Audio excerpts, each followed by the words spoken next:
You're listening to the Mission Makers Show, a podcast that inspires humans to get into the mindset of success. My name's Farah, and I'm the founder of a business in the motorsports industry that explores leadership lessons from things like Formula One.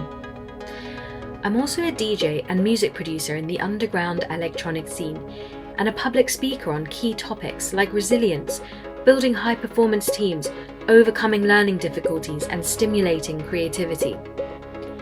And to tie it all together, I love writing thought-provoking content as a journalist for these industries which are so unique in themselves. On this show, I'm sitting down with some of the most inspiring and driven people I've met around the world to talk about their processes, their failures, the lessons they've learned, and how they are truly making an impact for this world.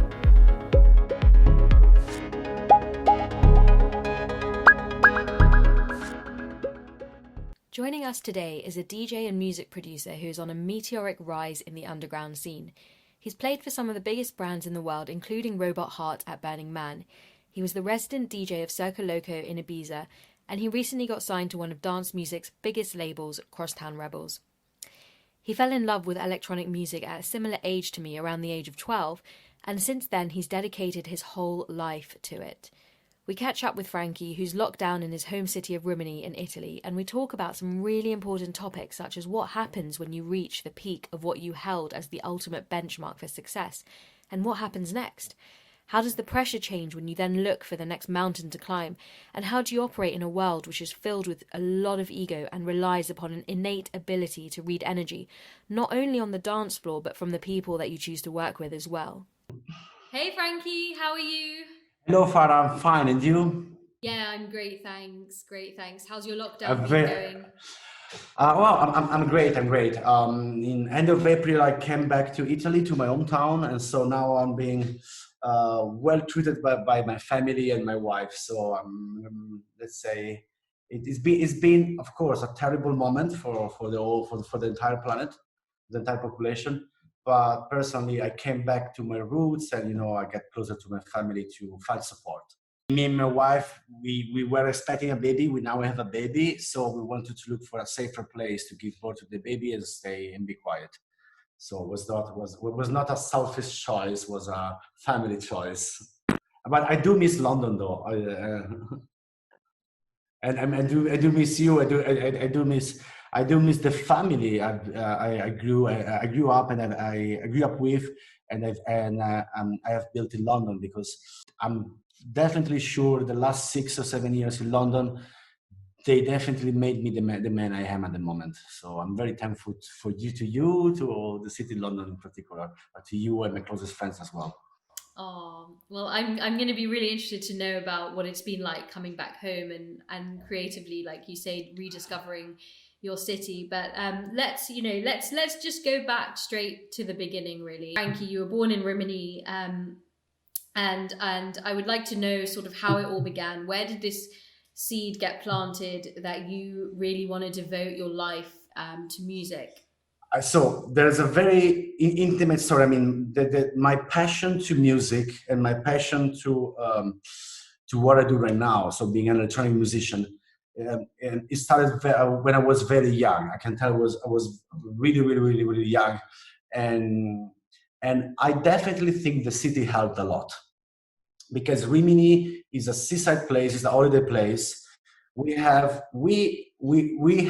but we used to have, even way, in a more intense way before, a strong club and electronic music scene.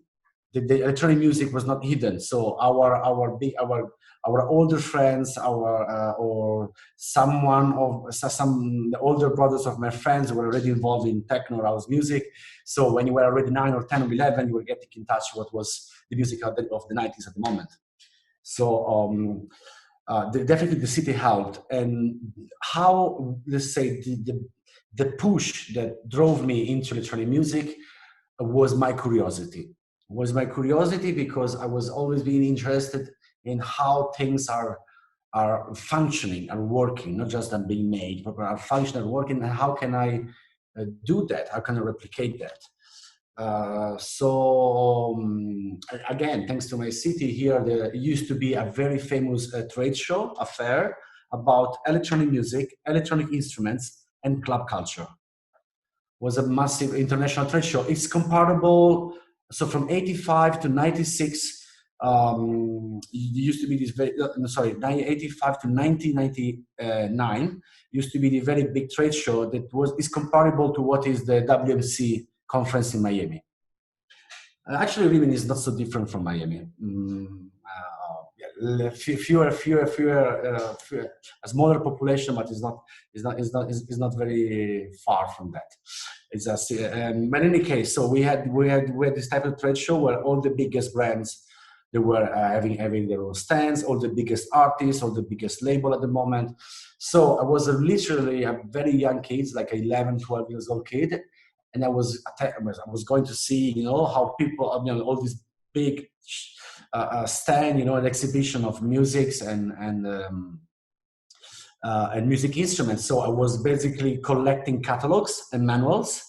So then I was going back home and I was reading I was reading all the specifics, all the features, all the specs of all the instruments. And then I was trying to put a little bit on a side of settings. So when I got to be 17, 18, I finally had my clear ideas and a clear mind of what to have, what to buy. And so when I get 18, I buy the boat and build my own studio. And so 17, 18, we've got a young Frankie there. Yeah, with no beard yet, or a few beard. So how did your parents kind of react to you saying, I want to study electronic music production? And did you study electronic music, or did you go to university? So when I started, I was still during high school, and my parents, they saw the effort I was putting in it, but they didn't at the time. They didn't understand that was my goal, was my dream. So I thought at the beginning that I could manage to be a good student and maybe manage to have different dreams, but for the different music from my dream of being an artist, a musician. So I think I consolidate and I understood what I really wanted to do during my uni time. So and when I went back to my parents, say, listen, I'm quitting university because I'm dedicated 110% to music. I was already a professional in music, a professionist in music. So it was already my business. So I didn't have to apologize that much. My parents saw me happy in what I was doing. They saw me that I was a good member of the society. So I was a real person with real dreams, with a real job. Let's say, not just chasing a dream. So they reacted quite well. Actually, they've been always supportive. Personally, my mom, and actually it's kind of awkward because I have some very nightlife and nightclub pictures. It's the very first fun of my social media accounts. So I have to pay extra attention every time. Yeah, I think my mom is certainly someone who is on my sort of artist page, and in fact, even I've got my grandmother in Pakistan who I'm always laughing about because I remember I was going to Movement in Detroit once, and she loved the status, or she just kind of liked all of these things, and I know sometimes she's actually dancing to my music. And we're talking about, a person who's almost in their 80s, who certainly didn't grow up with this type of music whatsoever. And, it's amazing. So that actually, nicely leads me on to my next sort of question, which, as an artist, is there a certain type of person that you're playing this for? Who do you want to touch with your music? Has it always been the same from when you started, or has it just from my point of view, from what I experienced and what I want to share, and this I think is going to answer a lot of questions and a lot of ideas. What for me is really important is the message you want to share, right? Because when you consolidate, or let's say when you find the message, right, then the wrapping of the message evolves with you. So when I was in my teens, My message was there, but the rapping was more into an specific and niche music. Then I grew up, I discovered the world of DJing or international DJing. So my message was wrapped in a different paper. So was wrapped not anymore in what was breakbeat or electronic music, but was more wrapped into what is we can call techno or Detroit techno. Then I evolved into house. Then I went back to techno, and now the same message. I want to share the same message, but now I have the skills. I've grown up. I matured, skills and capacity to send my message and share my message to a wider audience. That's for me. It's what is the essence? What is the essence of the message?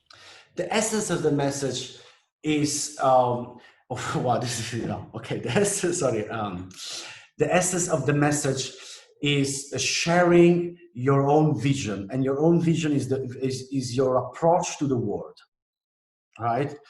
Your approach to the world. I know might be a little bit too metaphysical or philosophic for someone that plays techno, but the media is just a language. The meanings instead is it's exactly so. Sharing my wide open vision of the world through, for now, what is rhythm and what is techno, and hopefully I will elaborate the message with words. Mm-hmm. And so, to you, like as an artist, like what does success mean to you, and has that changed over time? And were you prepared, or did you have an idea of the industry that you were getting into? So the business, so the environment around you changes with you. So from my perspective, I never changed. People around me never changed, and I'm not sure if what is success, right? Success now is measurable probably in the number of your followers or the number of your clicks or how much you're recognized. But success in terms, personally, what really meant to me was more into finally waking up and do what I love for as long as I can. As I said, I grew up within the industry I'm with. So from my perspective, what changed outside I mean, in the environment outside me, changed within me. So I still feel the young kid trying to do my best. And then regarding success, I thought 8 years ago I reached the peak. I touched the highest point when I was playing for Circo Loco. And then when I was there, a new goal. When I was there, I was living the moment. I enjoyed so much, and then I understood. Oh wait, there's something more in the world. And then when I started releasing music, when I started to being recognized as a producer and having my own studio, and and growing as an international producer, I said, there's something more in this world. Let's discover that. And now that definitely I'm having I'm getting an artistic recognition, right? So people are identifying themselves in my music. But this is for me what this success is when people can recognize themselves in your art, in your music, and they can appreciate that without you selling it, right? It's a different movement from, instead of you proposing, it's people that is attracted to what you're doing. That probably it's a good meaning of success. Now that I'm experiencing that I digested that. Now I'm setting the bar even higher, and I already have bigger dreams. That's so interesting what you say, because I really feel like, it's an interesting one, because you reach a point which you probably had as a benchmark for success. Like you say, playing for Circo Loco, I know how much that brand means to you. I know, I understand just how impactful that brand can be for any artist who's in the techno scene and wants to reach that. And then suddenly they climb that mountain, and it's like, well, what's next? Because you can't stay there forever, and the landscape changes, people change, the people in the environment may also not be who you thought they would be for that particular label or that brand, because it is ultimately a brand. And as you say, it's a company. I mean, it's a process. It's a process, and then ultimately it's like, well, what happens next? And it is like 99% of, I think, the happiness comes from the journey you've taken to getting to that point. And maybe that 1% or 10% is like, well, I'm here, I've done it, but then it doesn't fulfill you anymore, because it's not challenging you, it's not stimulating you creatively.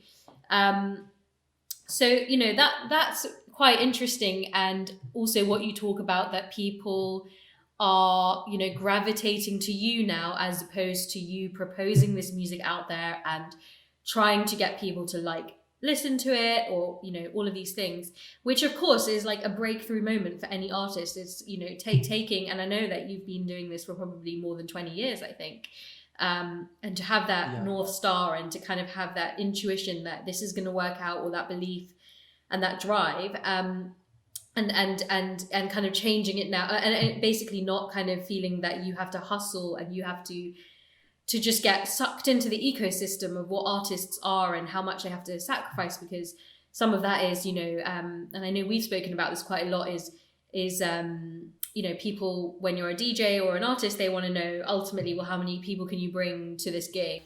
And, that's just such another whole added pressure in itself, because like you may not be somebody who wants to spend all of your time messaging your contacts, and you're actually taking time away to like. Exactly. So maybe your art, I mean your character, you as a person might be completely different from your art. So maybe you are an explosive, I don't know, like pop star, and maybe you're a very introverted person. Sorry. So exactly. So the fact that now the industry is requesting so many, is a request to excel in so many aspects of your craft. It's nerve-wracking. That's true. Yeah. Well, it's very commendable and respectable that that you've actually managed to do a lot of this without kind of caving into those pressures of promotion, because I know that today when you look at new artists coming in, and it's just to get in that room, just to get heard, they have to just do so much more. So now that you've recently been signed to Crosstown Rebels, one of the biggest labels in dance music, no doubt. Oh yeah, I'm really happy. Absolutely, and on par with Circo Loco, which was many years ago. But obviously things have changed. So how has the pressure now changed for you that you're signed to another huge label? Okay. Okay. I will say out loud what's going on in my mind at the moment, right? So that moment came with consistency. What I mean for that, if you check, I mean, guys, I mean, this is not a self or promoting or an advert video, but if you know me, so if you check my path and my evolution of sound from 10 years ago to now, right? What I produced, what I liked, the artist I was hanging out with, or the artist I was inspired by, that barely changed, right? So the consistency I put in my own artistic vision, not me as a producer, because as a producer I love making music no matter what. Me as an artist, I try to individually, because then I have a lot of collaborations, I have a lot of people to say hi and say thank you, to share the journey with them. But when I was just by myself, the consistency I put in the sound is what I loved since day one, since I was 12, right?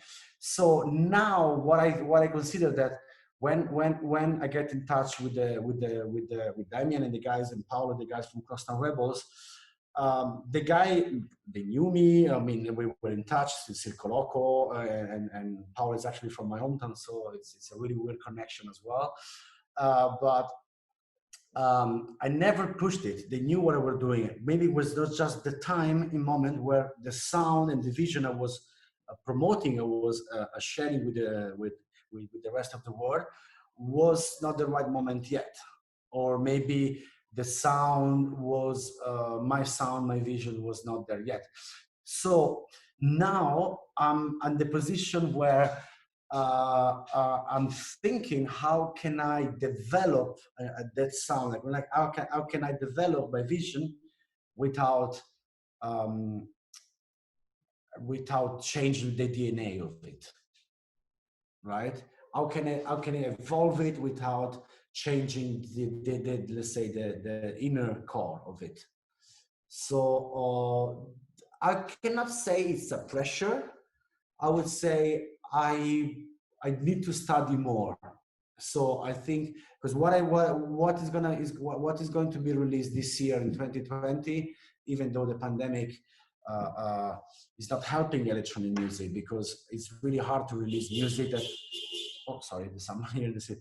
So it's very hard to release music that has a meaning, as a purpose, mostly on dance floors. But so what is going to be released in this 2020 is something I was writing in 2016 and has been finalized already in 2017. So it took more than 2 years to ripe and to get to the right point, get into the right ends, get to the right points, get into being played to the right ears. So I think I'm gonna invest my time instead of like eating my fingernails or get stressed, into study and get back to square one. And this is my advice as well. When you're sitting in the studio and you're making something, does it enter your mind that this may not come out for another 2-3 years? Most likely, yes. So what I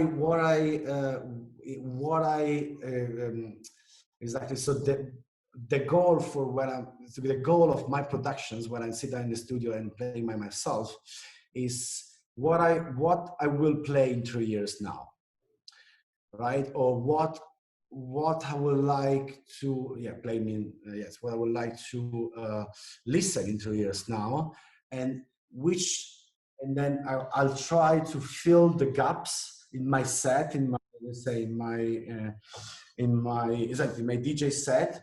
Okay, so these tracks are getting old, or is a sound I don't recognize myself anymore. So I need to produce tracks. They're going to replace them, and they're going to last for the next, hopefully forever, but I say for the longest period of time. That's super interesting, because I see that you're then challenging yourself, and in a way that's like, how can you be as forward thinking as possible? Yeah. That is and is that by observing, like what you just said, like observing the sound and just really just like trying to hone in on your listening abilities to think, okay, well, in 2 years, I want to be playing this, or I want to be doing this. And that's an interesting one. Has that... This is a rigorous process. Then, of course, nothing comes from nothing. This is thermodynamic, right? So what I'm saying is, what I do as well. So my profession as a producer, that helps me a lot in feeding my repertoire and library of sources. So this, I just want to point out that exercise and practice definitely is helping and is oiling the process. And so do you kind of, like, what inspirations do you go to kind of try and figure out where the world is going to be in the next 2-3 years? I'm sure neither of us could have forecasted this last Christmas when we were at your house. Oh yeah, definitely. Actually, last Christmas we were already planning. Oh yeah, next summer I'm gonna be so busy and I will travel the world. So let's go back to Italy so my wife could stay, with the family. In any case, so okay. So the crystal ball. The magic crystal ball of predictions of this wormhole to the future is not that the answer, right? Is not is not only try to predict and try to stay ahead of times that helps you to have a clear vision of the future. From my point of view, it comes from being as much as prepared I can now, so I can react quicker. Okay, so, where's the sun coming out? Let's see how I can theme, or like I can deal with this new synthesizer, or let's see how, oh wow, let's investigate in some sounds from the past, so I can study and I can understand what's missing from that sound, and so let's try to fill the gap. Interesting. And then if we take it into a bit of a different lens, because this is quite an interesting one, is okay, you've got your hat as a producer and you're trying to be forward thinking and you're trying to think what sounds are going to evolve.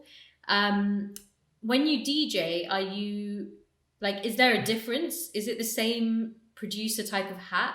And like, I personally find that, you know, in my sets, honestly, like, I'm happy to have at least 30 to 40% of that as old songs because they are timeless for me.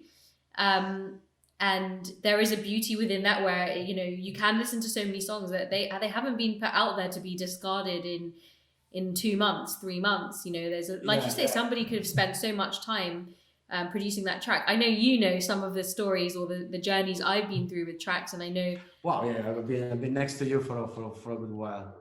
For it to be discarded, or like, yeah, I mean, what's the balance? Okay, so this is a good question. Basically, I have two separate paths and two separate way of thinking, right? It's me as an entertainer, or me as a shaman slash leader of the dance floor. You know what I mean? I mean, magnetic artist that is in charge for the night, right? So when it comes to entertaining, most of the time I found the answer in the past. Why? Because when I want to entertain a wider audience, or people that are not into electronic music 24/7, right? My answers come from the past, because I go to the source of the sound. Right? So, for example, let's say I want to entertain someone with a vocal track, right? I go to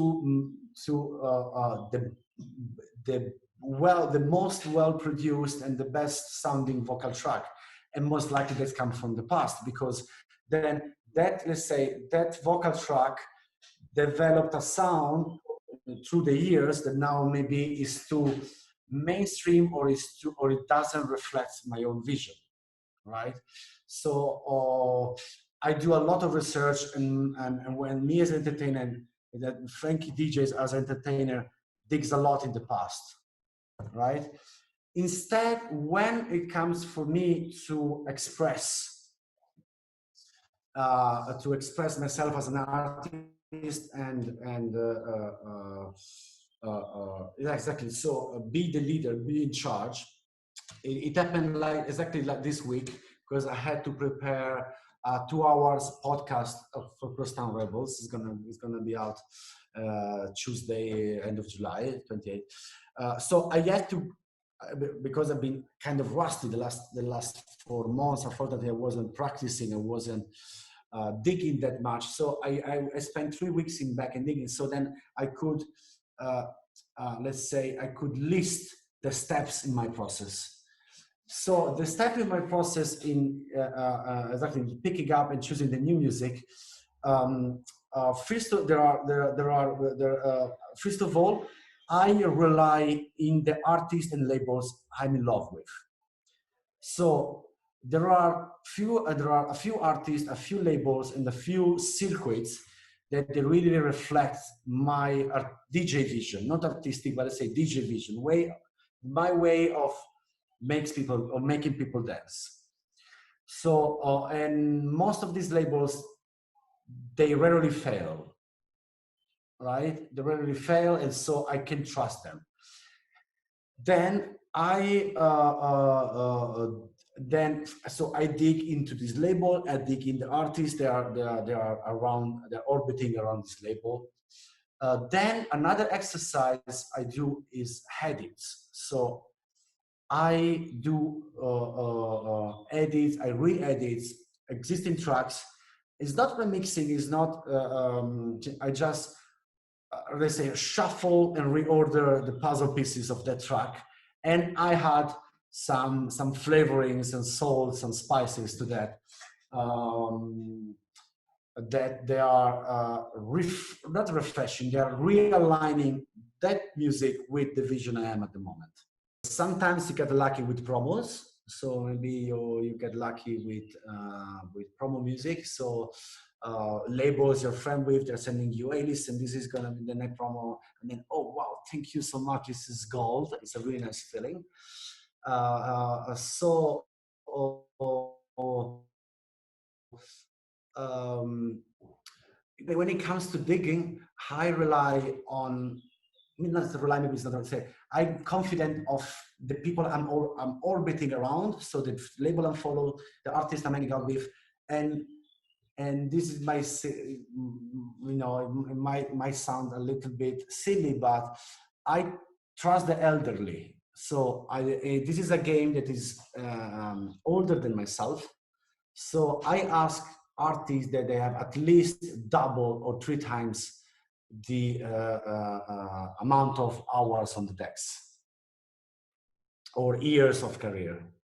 So I speak with them, ask with them, I show them something I like at the moment, and most likely they're going to reply me, yes, but this sounds like a disc I bought 30 years ago. And then from there, you check the label, and then slowly you climb back, or you climb back up in time. Yes, basically from the past, you climb back up in time to where you're now. So you see all the chains, or let's say all the rings in the chain, and you get to the point. Interesting. Talking about, then the kind of, Yeah, I call it the Indiana Jones style. well, as you rightly mentioned, when you are DJing and hundreds of people or even two people, whatever it is, they've trusted you. They've come to they've come to wherever you're playing, and you are kind of guiding and leading the energy and the direction of where things are flowing. What and this is something I get asked a lot, and there's no textbook answer, but of course the real skill of a DJ is reading the energy in a room and being able to capture it and navigate it and enhance it in a different way. How do you personally read energy? Ooh. And particularly, But I would like to just add there that let's not forget that you could be walking into a room for the most part of people you don't know them, right? oh, yeah, but most likely, yeah, most likely. Actually, yes. Or maybe you just, or you just by yourself, but so that's the point. Uh, so okay, I'll try to describe with words something that is automatic. I would say is muscle memory. Um, there are sorry, I'm trying always to divide into, but there are a few aspects in the crowd reading. When I'm trying to describe the art of DJing to not DJs or not people involved in music, I always describe it as I think sometimes DJing or entertainer in a room or stand-up comedy or anything that has an immediate response to what you're doing is very close to a psychology session when you are the psychologist. So you are there and you are trying to not trying you and part of the journey is to understand what's going on in the crowd's mind. It's a club, so luckily it's nothing Nobel Prize worthy, or maybe I don't know. But what I would say is the craft gets better with practice and with mistakes. right? And so what I'm trying is to have sequences of, so I have different plans, and these plans are made of sequences of 2 or 3 songs, right? So a crescendo or a decrescendo or a climax or a sequence of 2, 3 songs, I know they ignite a specific emotions or a specific euphoria or a specific yes, a specific feelings. Or I have a sequence of tracks that can be easily understood, but from non-electronic music lovers, or I have a specific sequence that elitarian niche or exclusivist, or let's say, or very connoisseurs of electronic music, they can understand. So when I'm there, I try to understand where is my crowd at in terms of level of commitment to the music. Less commitment, I have a sequence that is easy to understand. More commitment, I have a sequence that is more difficult to understand. And when you unlock this with the sequence, then you are allowed to experiment. You have their approval, or you paid homage to the crowd. So the crowd is now, okay, we respect you, we love you, we like you, so now let's see what you got. Being a crowd pleaser or pretending to please everyone is a delusion of grandeur. And I think not even the Almighty God can do that all at once. So then I developed that idea in understand where the crowd is at in commitment to the music. That's really interesting. I mean, yeah, ultimately people come out to release energy and to, to kind of have a good time, right? And to be inspired and to be moved. And, you can't, not everyone doesn't have the same feeling or the emotion, but what are some of the feelings that you're trying to kind of, when you talk about the sequences and stuff, like what are these emotions that you're trying to kind of evoke? Uh, it's very easy. Is make them dance. Hopefully, even jump. So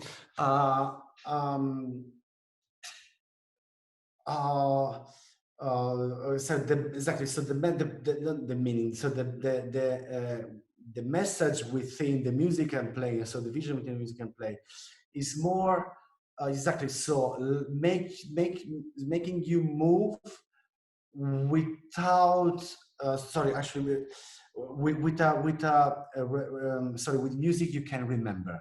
It's something you can, after the set or when you're coming back home or on the way to the after party, you still have, hey, I still remember this combination of these tracks is something I never heard before, or is something that really impressed me, bad or good, this is up to them, but it's really something that is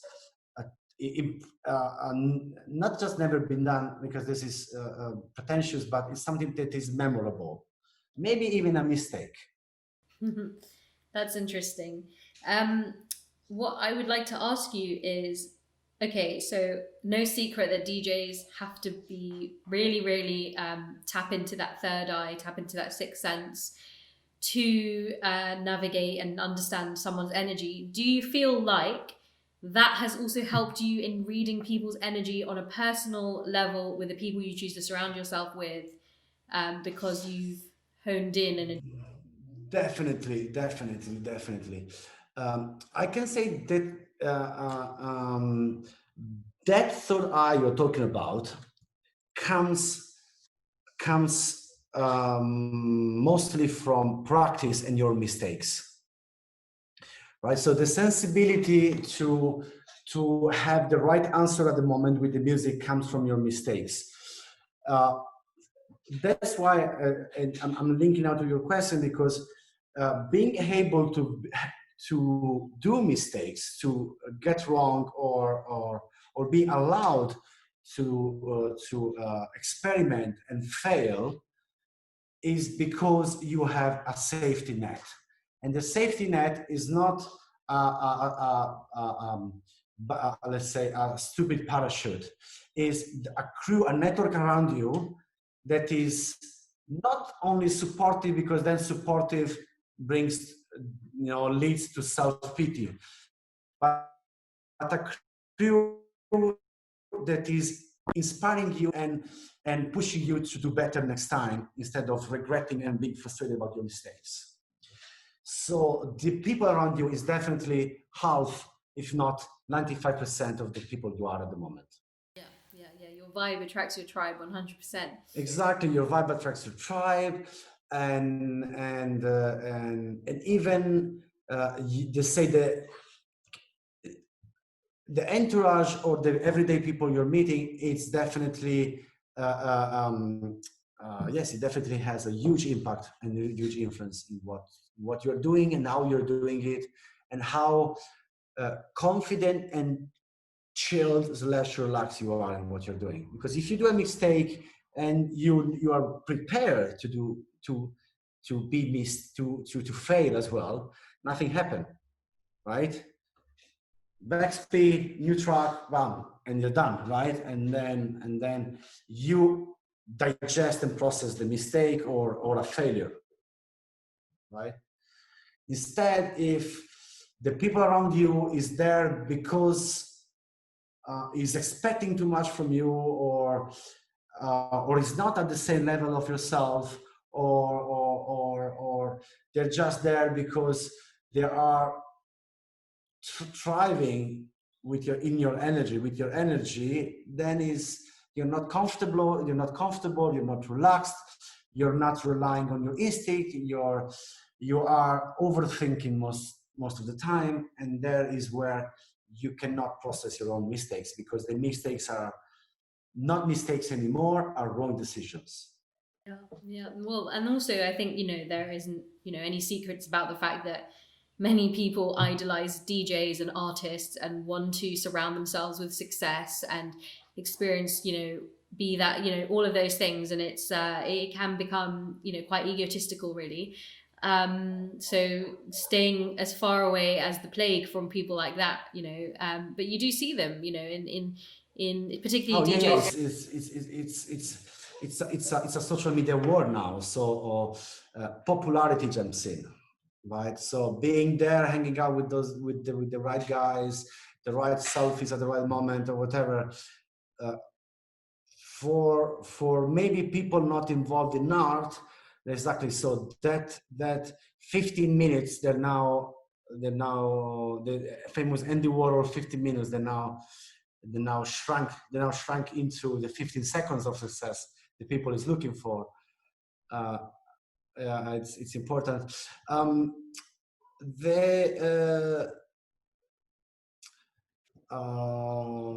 Yeah, no, sorry, I was go with the next question, because I was trying to I had something to add before, in terms of oh yes, sorry, this is an egocentric world, right?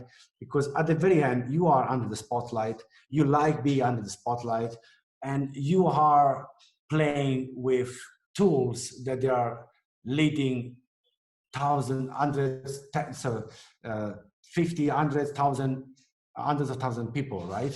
So it definitely comes to egocentric, to yourself, exposing yourself, right?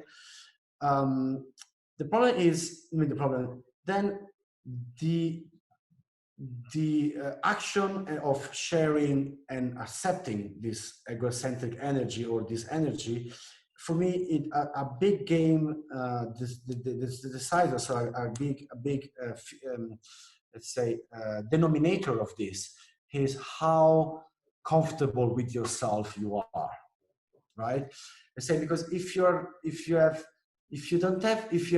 okay with yourself before or after success, before or after the gig, before or after recognition, you are not just true to yourself, but you are uh, um, so you are oh, I had the right word before. So you are sharing the right vision. You are sharing the best version of yourself, right? Because you are happy already. You are fulfilled with love or happiness and all the side of emotions that they are comforting you, right? Instead, if the pain, you know, that spice, you know, that fire under your feet, it is ignite your quick reaction, your rage, your will of making it, your I want to break the war, you know, that if it's not counterbalanced by knowing who you are and a certain level of happiness around you, can develop, can evolve in that kind of egocentric, spoiled idea of a junkie rock star we may have. Wow, I mean, Frankie, I have goosebumps. I mean, it's just so powerful what you say, because it's so true. And first of all, I just first is like, you could start this very young. Like both of us, started this very young. We were teenagers. You weren't even a teenager. You haven't grown up. You haven't become an adult. You're thrown into shark infested waters. You don't even know what it is that is yet, because you haven't even grown up. You don't even know. And then you're there and you have to navigate, and everybody and their mother wants to be surrounded by you, and you should never need to be validated by someone else to feel happy, to feel fulfilled. And it's so easy to get lost in this world of music. I mean, it's just so true. And of course, when you add drugs and all of the other things that happen in this industry, just it's no secret. You can get. It's terrible. It's terrible because then depression is around the corner, hangovers, and exactly, and not being in touch with yourself anymore. It's driving you crazy. I mean, of course. I mean, we all have been there, and I mean, the rock bottom is even lower when you think you touch rock bottom, right? So it's very difficult to. So exactly. So seeking approval is not the right message you can share. Sharing that you're happy with you're happy with what you are at the moment, maybe you're gonna have a different impact or a bigger impact or a warmer and brighter impact. Yeah, yeah, absolutely. It's so true, and I'm so happy that we met.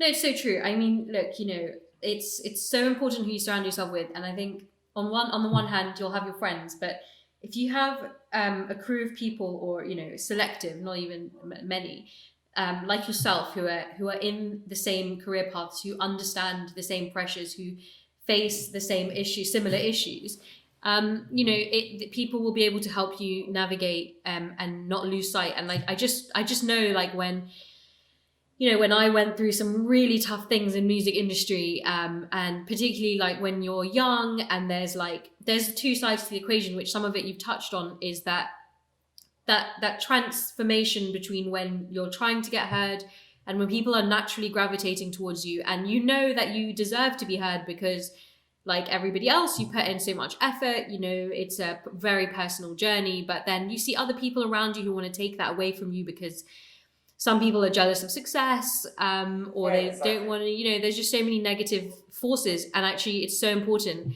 when you're in this industry, particularly, to have this kind of like spiritual group of friends that like preserve your energy, and just. It's really important. Sorry, I want to add something to what was saying before. Um, uh, the okay, the biggest step forward I've taken in my process and what I did was able to say no, I cut the sick branches of my tree, right? um, what helped me a lot in this was having the courage, because I mean, understanding that you cannot please everyone, right? And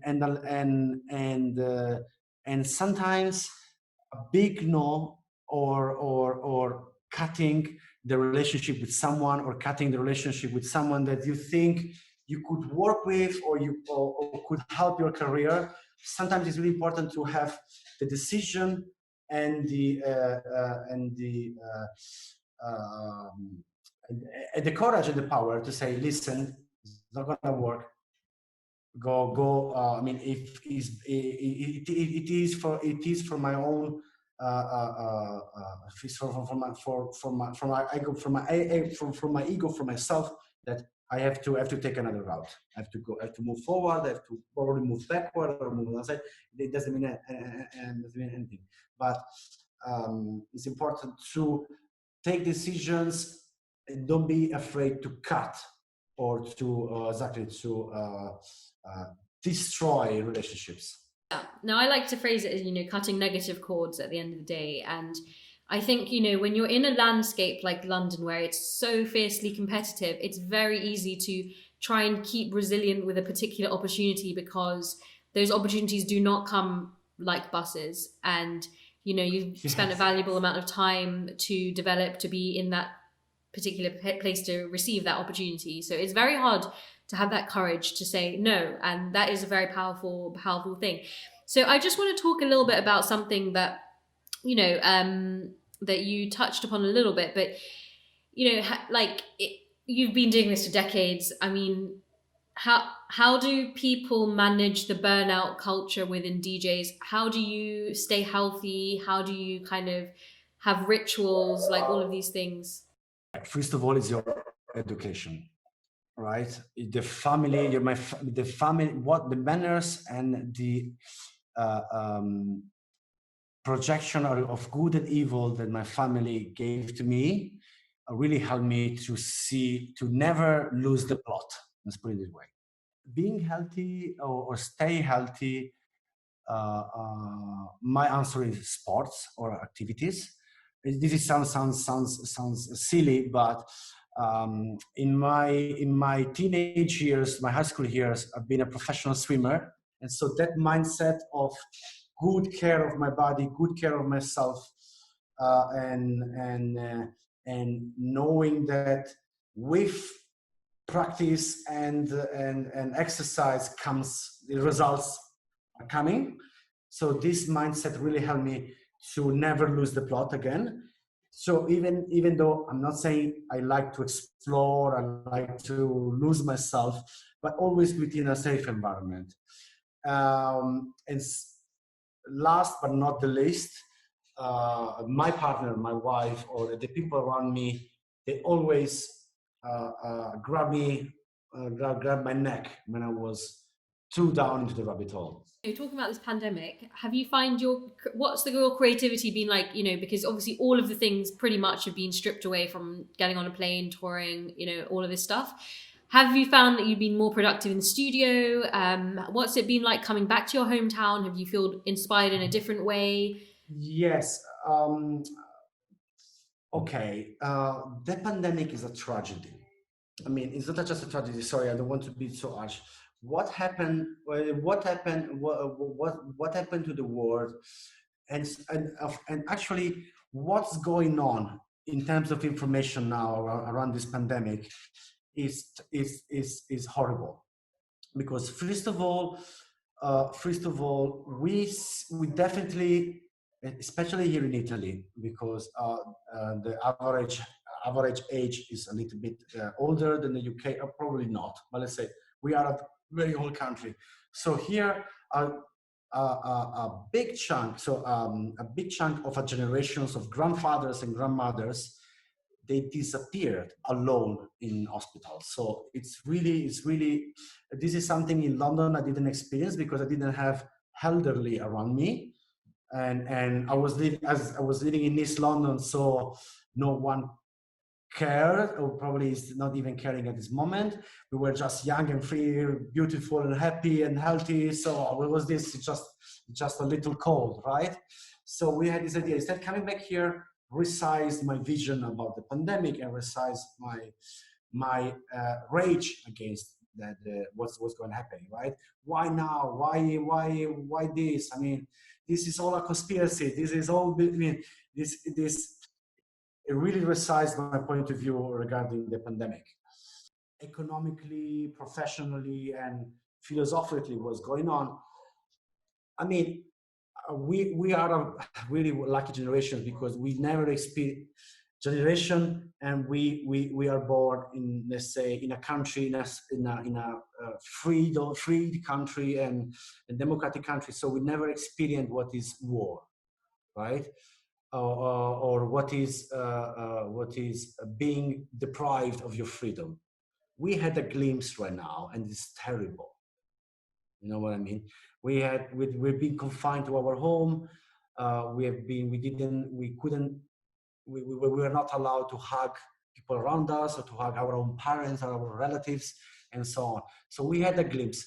And at the same time, I think historically, this pandemic has affected the world I mean, maybe at a certain point, almost like a war would have done. Correct my poor English, so I say would have done, right? I'm thinking that this moment, especially if you could survive through these times, right? Sorry, if you could survive, so if you were not struggling because of you were not earning enough, so if you had time to regroup and stay put, is a time to, again, to study, practice, and evolve. Because in any case, yes, of course, we will be back to rave. We will be back to hug each other, sweating in a small confined place, with not fear of contagion, of viruses, or be contagious. Yes, sorry.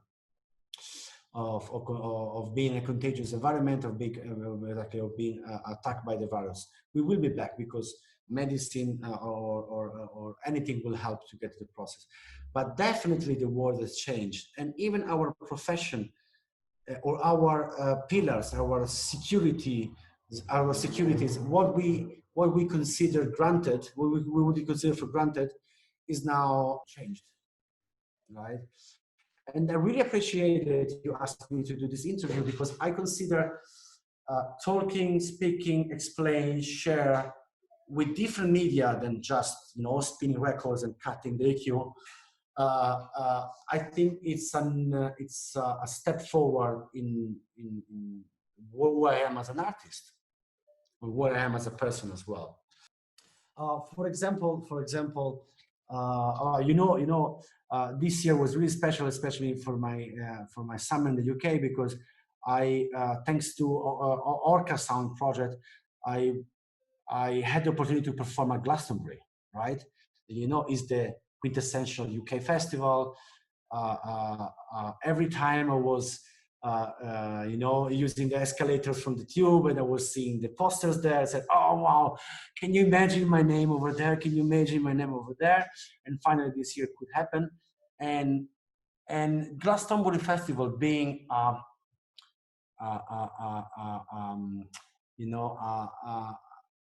pioneers, and let's say a symbol of progress, let's say a symbol of avant-garde, let's say a symbol of community, right? Their response was quick, effective, and inspiring. So 3 weeks ago was the 3rd of July, 3rd and 4th of July. The two stages, Shangri-La stages and Gas Tower stages, they did what probably would be normal in 10 years or 15 years, right? They did festivals in virtual reality, right? And I could perform. I was honored to perform because my name was next to the artists, they are the reason why I'm here at this point. So I was not just overwhelmed by this project, but really well, I was in 7-Eleven, right? 7-Eleven. So the idea of not just waiting for something, but prepare and react and be and embrace the change instead of just waiting for things to come back to normal. Yes, this is for me, kept me sane during this pandemic, the lockdown and all this time. So how did it work with that virtual set? Like, was it a pre-recorded set, or did you have the freedom to kind of play live? No, it was pre-recorded on a green screen, right? It was pre-recorded on a green screen, and then they were, of course, they were placing yourself within a 3D. I felt old because I didn't know what Twitch it was about. I didn't know what Fortnite was about, and so it's very close to what these POV type of games are. These point of view games are. So you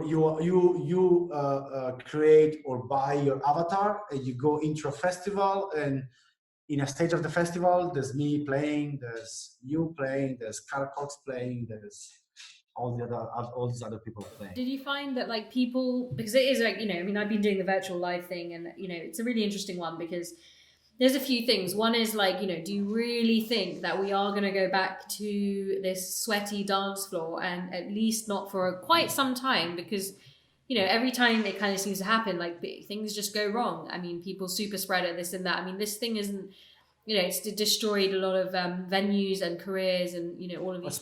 Spain, for example, they open up. Well, South Korea, they were the first in Seoul, and they had a really strict and almost dictatorial way of dealing with the pandemic. But they solved the pandemic crisis in a matter of weeks, and they opened up clubs.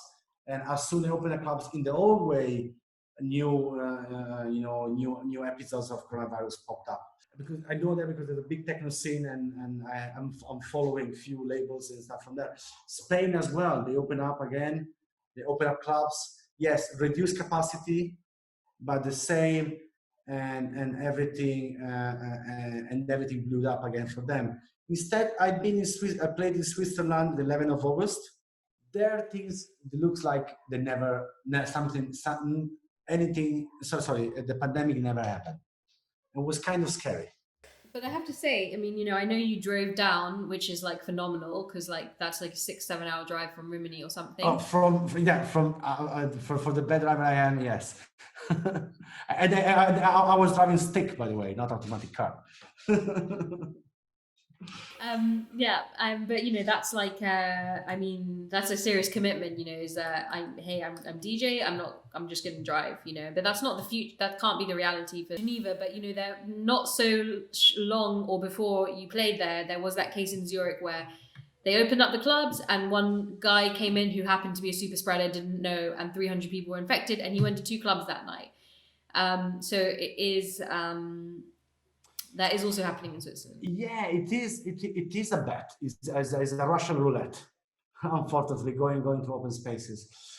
I'm not saying that, hey guys, this is the future of clubbing. We will have being with our 3D helmets and gloves, and we're gonna have drinks and drugs delivered to us. Blah blah blah. I'm not saying that's the future, right? But it's definitely something that will live simultaneously to the club scene. We are both, as you say, we're both space enthusiasts, right? Can you imagine when in 100 years we will have a stable space station, or with commercial flights, or a stable colony on Mars, or colony on the moon, or any other celestial objects in the solar system? Can you imagine that people will have to party, we will have to join, we will have to dance with the music, right? Can you imagine even dancing in 0G would be quite an experience. And so the idea of that doesn't have to be that same formula that the DJs is within the club, the streaming, the performing, not in front of a crowd, but in front of viewers, listeners, followers, will have a future. It's not just egotistic, like look at me thing. It's just a way to share music with people that cannot be with you at the moment. I'm trying to see the glass half full, and I know I'm probably a little bit naive, but in the long run from now, in a behind the foreseeable future, that would be ideal, right? Can you imagine our grand nephews, right, grandchildren, they will perform music to someone on a different planet or a different solar system, right? So it's nuts, right? So the idea of performing, so we don't have to point the finger and just waiting to the past to come back. It will never happen. It's like waiting or waiting for your ex-partner to come back with you, and then when you're back together, it's not the same anymore, right? That feeling is terrible. So why clubbing will not be the same? So then we need to evolve ourselves. So interesting what you just said. I mean, yeah, we have kind of broken up with the dance floor for a bit, but yeah, I mean, gosh, if there was a way in like 200 years time where, or even hopefully sooner than that, you could be on Mars and we could tune in and we had like, a virtual headset and we could like actually feel like what it was like to be there, then that is just... Or maybe how does it feel like to be back on Mother Earth? Right? Yeah, absolutely. If it's still there. Exactly. If it's still in one piece. Yeah, absolutely. No, and I think the other thing is about this streaming thing, which I think I've observed quite a lot in this, is that, I think there's what we talked about before about the burnout of DJs, and I think that there's a part where like there has been this pressure, particularly from agents and this and that, I want you to tour for as many humanly days as possible. And that ultimately isn't sustainable. We've seen artists burn out. Avicii, well, Avicii is the ultimate expression of that. The ultimate, example. And it's so sad what happened to him because he was so young and he just... talented as well. I mean, like it, if you like or not like what the music he was producing and the message he was giving, I mean, his artistic vision was massive.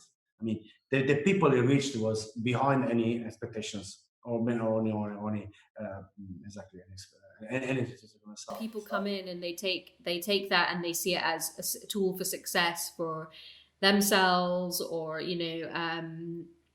that because they can just see how far it can go. And yeah, I think with the streaming thing, I think what I've definitely observed as well, some artists like saying like, I'm actually really happy to DJ from my living room and get even closer to my fans than I thought I could do. And I may not need to tour in this unsustainable way as I was. I'm happy to go out and play 2 or 3 times a month to an audience, but I'm equally happy to like spend some time at home. I agree with you on this point. You need to work on your own health and get your body have your body at its best health and functions as possible. When you get to this point, then viruses like coronavirus or any other viruses has a stronger wall to penetrate. Right? You have a stronger shield against the dangers and traps, right, around the world. Well, it's so interesting because it's like, our previous generations have faced wars that have been horrific and have involved, mass weapons of destruction. And this, is a biological warfare, and it is just highlighted the importance and sacredness of health. The fact that also, just because we can move that fast, should we really be moving that fast? It's not sustainable. I know you and I have both been very passionate about the planet, but there are... And hopefully the people we surround ourselves with are, but there are plenty of people in this world who haven't woken up to the realities of of the planet, which, you know, They did exactly. So they even without trying to be too generic, but definitely the level of connection with nature, even being extremely technological, and in the 22nd century, even far away. But the fact that at the very end we are part of an ecosystem doesn't exclude us to be above this ecosystem, right?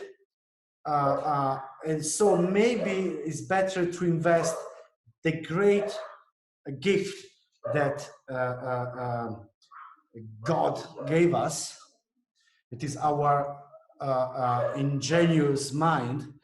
So it's better to focus on preserve and evolve, and get better and being part of the ecosystem. Because I don't know. The Industrial Revolution brought us to being almost 7, or I think we're going to be 8 billion people in not even a decade, right? I think we're already there, and I think there's Yeah, also many hidden people that we don't even know exist. exactly. And so we need to invest our resources in how to sustain this amount of population without destroying what we are walking on, right? The earth, is not that simple that no, we are too many, we have to the Thanos solution, right? Snap half of the population out, right? Exactly, or this is not a solution, or the solution is, hey, listen, the way we eat, the way we produce food, the way we exploit the environment to sustain ourselves, it's a suicidal route, right? It's not killing the planet, it's suicidal, right? Because it's break the ecosystem or change the ecosystem. It means, oh, sorry, there are dogs around talking about animals. So exactly. So this we have to invest in repair the chain and be part of the ecosystem. Sorry, I'm too passionate, but yes. Yeah, exactly. And a good process is repair your own ecosystem. It is your body. When your ecosystem is ready for osmosis, you will repair the ecosystem around you, because you will be more responsible in your actions, right? I don't need to have strawberries in winter because they need to be shipped from Argentina, right? In winter, I'm going to have winter fruits, right? It's that simple. And the winter fruits, they are providing me the right nutrients to pass the winter, to survive the winter, right? It's that easy. Absolutely. No, we all have to recognize it's not just recycling, it's not just stopping from plastic, it's so many things, and it all comes down to ecosystem and the outputs that we put and also the inputs. I have a few more questions for you. Do you have a different approach? Because I know you've been, a very strong collaborator with many cool artists. Do you have a different approach when it comes to working collaboratively versus working solo? Uh, Totally. So I always consider this job an individual journey. Don't take me wrong. We are not in a band, right? So there are not unique skills that every producer has. There are more or less developed, but I say unfortunately we don't have that rigid differences that a music band has. The bass player is the bass player, the piano player is the piano player, the drum player is the drum player, the singer is the singer. When it comes to collaborations, right? I rather be or at the commands or not the commands, right? So I'd rather be or the guy having hands-on keyboards, mouse, and controllers, or being just step back and give my inputs. Because I honestly think that the music producer is a solo or is a very individual action, right? So when it comes to collaborations, what I do, it's or listen to what the other guy is saying and is proposing, take a step back and develop his own idea. Or the thing I do the most when it comes to collaboration, for example, how the latest EP came out, is someone is writing down, is throwing out there the first idea, like a loop or like a really basic section, and then I jump in with the idea almost of remixing myself, that is remixing my friend's idea. So yes, when it comes to collaboration, I like the ping pong effect. So I do something, send it back. I do something, send it back. Or I got to this point. You have the rest, and this depends as well. This depends from who you are collaborating with. For example, most of my collaboration and most of my more eclectic and heterogenic works, they come from the collaboration with my mate David Hazard, this German artist, friend, mate, and companion, adventure companion from Cologne. For example, he is very authoritarian in what he does, right? So my contribution comes to a point to do what he cannot do, right? Instead, with other artists come collaborations where I have a clear vision and a sound to achieve. So this collaboration is more in my hands than in someone else's hands. So it always depends who is holding the steering wheel. Yeah, definitely. And you can have a co-pilot, and you can get to the most amazing. Yeah, but the co-pilot, like in a plane, is just there in case of emergency, right? Or is preparing, or is exactly preparing or finishing the captain actions. Yes, exactly. Very interesting. I never flight. I never pilot a plane. I guess it's like that. You did, so you know better than me. The second in command is there in case of emergency, in just preparing all the procedures, but it's not actually landing or taking off. Well, I think everyone's got a different role, and it comes down to what you want to achieve from the session, and everyone kind of fairly getting the equal chance as well, depending on what they've approached the collaboration for, of course. So last two questions. Okay. Last three questions. So I know that you have devoted a lot of your time to teaching. What has your experience as a teacher taught you about yourself and the way that you learn as well? Great question.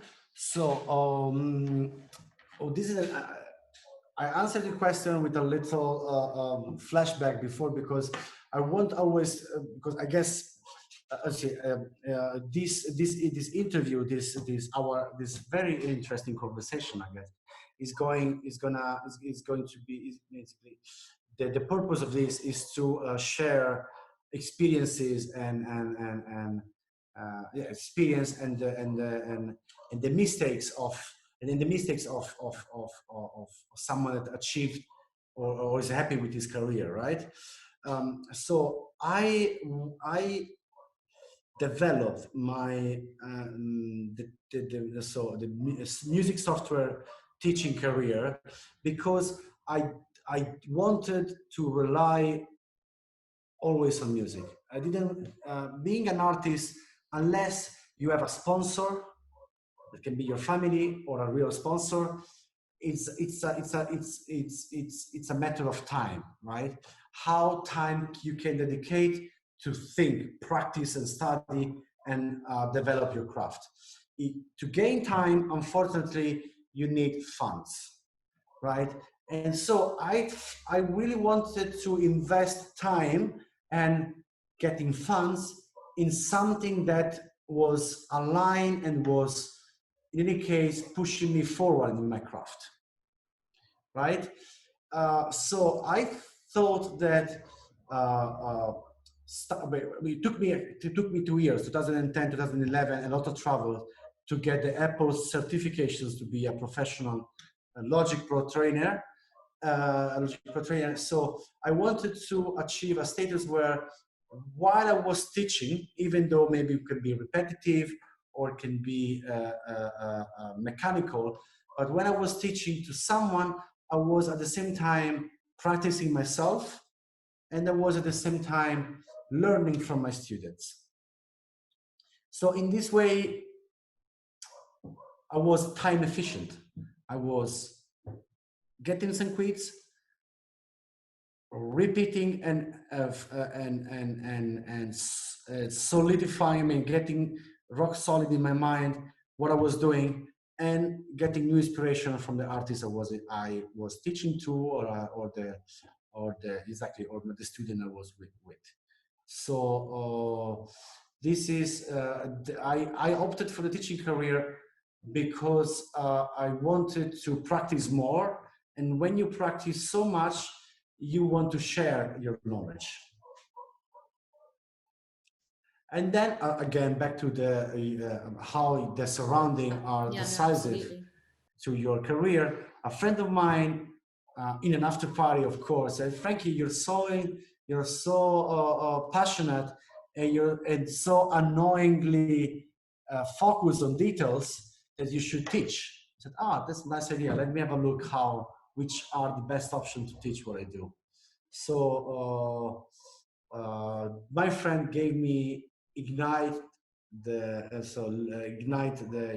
passion to teaching, and then the passion to teaching became a purpose to study, and then I became a teacher, and then becoming a teacher, I developed craft as music producer. So it's a catch-22. It's an ecosystem. Back to the story. Yeah, because I mean, you know the struggle, how difficult it is to be free to take decisions and to be an artist at the same time having that economical financial freedom to pursue your journey. There is a balance, so it's not necessary a free fall into DJing. So be doing this and it has to be. I mean, you have to keep yourself in a healthy situation, and this means not struggle for food and primary needs. Absolutely, and also not forgetting that the playing the pot at the end of the day in underground dance music is just far smaller than what it is for a commercial artist. So yeah, exactly, and exactly, and so and being avant-garde or being pioneering something is not making you rich, right? And even the idea of being famous and rich shouldn't be the motivation. of course, absolutely. So last two questions from me. Yeah, I know you had your daughter recently, and I've been so excited to meet. Yeah. She's a good hands. So. Well, let's talk about your hands. I mean, what do how's this time been for you? What do you want to? It's the beginning of your fatherhood journey. Oh yeah, it's. I'm stupid. I'm stupid. I'm stupid. I mean, I'm probably no. I'm stupid. I mean, I just wake up, I turn right, and she's there smiling at me, and just become stupid. I mean, I don't know how to describe it. It's struck, I think, is the word you're looking for, right? Yes, I don't know if I told you. I mean, I found the word to describe what fatherhood, what happened to me, right? So you're a young teenager and you discover love for the first time, right? You're shaking. You see your crush. You're shaking. You start doing dumb stuff. right? You're not in control anymore, right? The hormones are now taking over, right? You know that feeling, right? You didn't know before, right? So you know about love, you know about how love is the answer, how love is important for life, but you never experienced before, right? So the fatherhood is the same to me. So I knew love. I met my wife. I now unlocked a new type, a new emotion that was in my brain, was just not accessible. So it's a feeling that, if I had to describe it, is like your first crush times 1,000, combined with the love, with the respect you have to your mom, right? And I'm sure within that a lot of protection as well. Uh, uh, that's that is different, because uh, then it's protection. Yes, it's just, you just move the self awareness, the self protection for yourself, right? You just transpose that to your child. So it's not that changes, you get more protective. You don't care about yourself anymore. You care about your nest.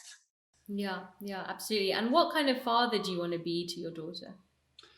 I want to be half of my father has been to me. First of all, um, uh, uh,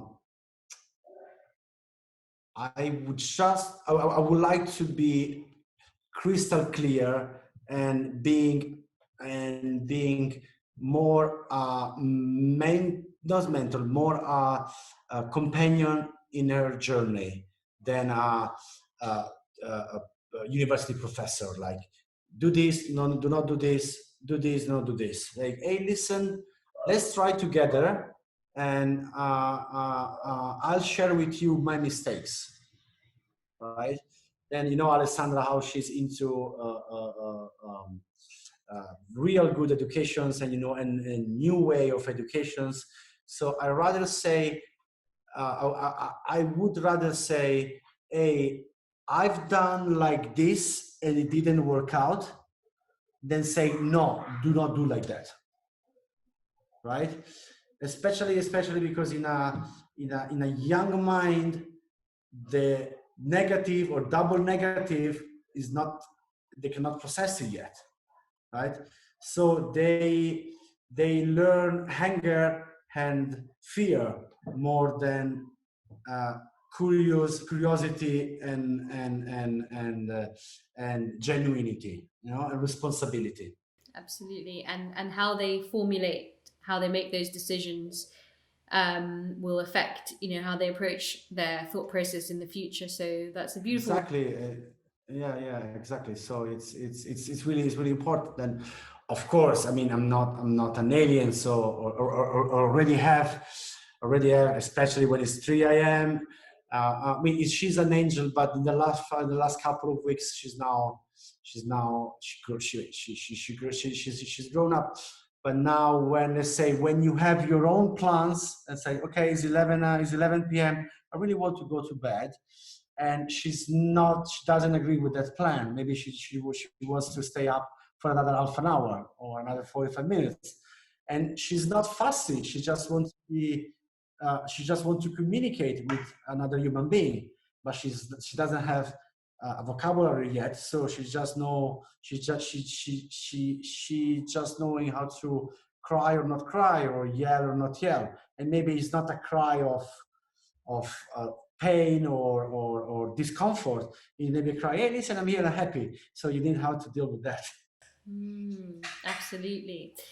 Okay, and Frankie, last question. This is something I ask all of my guests, and it's a very deep question, but in a nutshell, why do you believe we are here on Earth, and do you believe something is next for us as a species? Oh. We are here because we are always been here, and we will always be here, right? So we just have. So basically, I recommend to being here and being present at this moment, because we always been here, so we don't remember what we've been in the past. We don't remember. We have no idea what will be in the future, and looking for the purpose is taking us away to the result, to the real goal, that is being a good human being, right? The purpose is very simple, like every other animal, right? We are here to procreate and and evolve our species, right? This is every other living creature on earth is trying to do. But we live with this. We are born with this gift of being conscious of what we are at the moment, and we developed a language that can express past, present, and future. So we are able to just not live on our instinct, but to communicate with the other people of our species, probably in the future even with other species.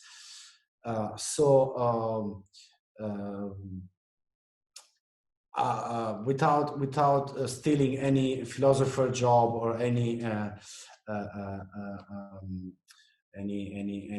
religious figure job, I think we are here to live our moment.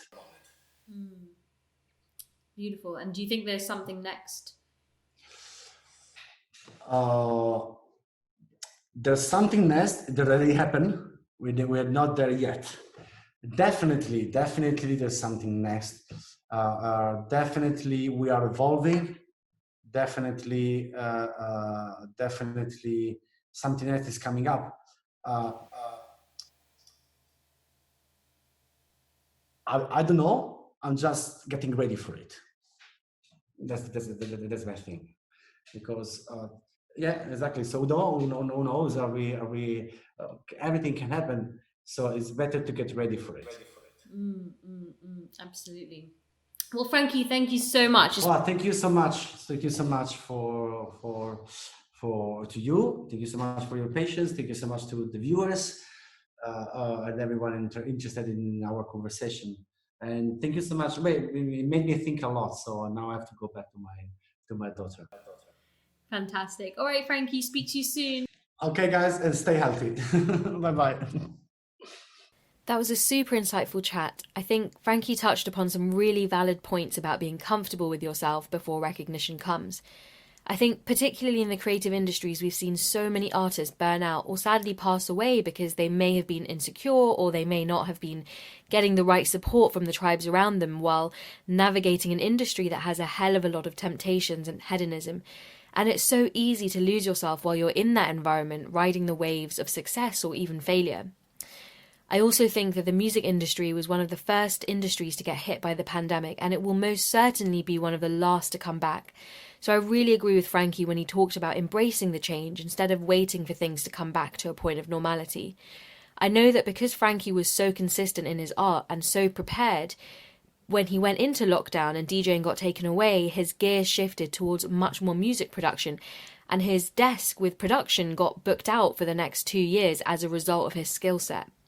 So I don't think he'll be one of those artists that won't be able to survive this pandemic and not be able to continue doing what he loves because he was so prepared before. So definitely check out his work and his mixes, which are available on SoundCloud and Spotify.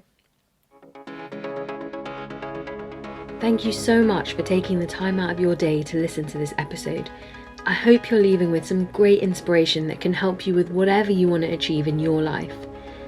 If you enjoyed today's episode, be sure to subscribe via your favourite podcast platform so you can be notified when a new episode is posted. It would also mean the world to us if you could rate and review the show and share it with your friends so we can reach as many people as possible. If you want to reach out to me as well, you can get in touch directly at dj.n1nja on Instagram and Twitter. That's dj.n1nja, and also at Mission Makers on social media. Thanks so much again for listening. Until next time, Mission Makers, stay safe and have an amazing week.